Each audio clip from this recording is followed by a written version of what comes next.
Ikaw ang manlilin lang. Kaya ko po sinasabi na yung ako naninindigan na yung vlogging ko, hindi po fake news kasi opinion ko po yun.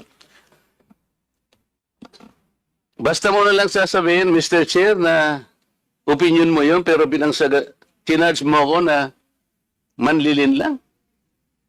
Hindi ka ba magsasabi ng facts mo kung paano ako nanlilin lang ng Pilipino?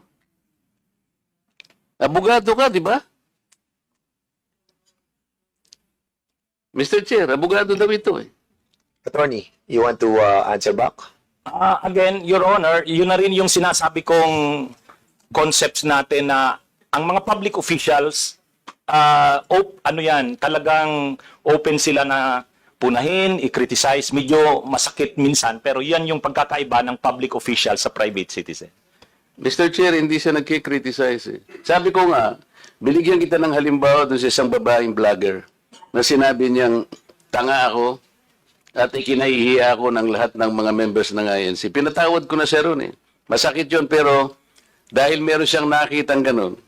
Pero ikaw, sinabi mo eh, nanlin lang ako eh. Ngayon, sinasabi mo, may opinion ka, nanlin lang.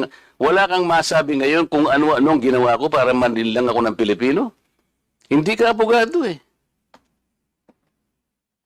Hindi opinion ito. Mr. Chair? Yes, sige. Okay na po siguro. Kasi marami pa sigurong pag-usapan. Ikaw ang manlilin lang.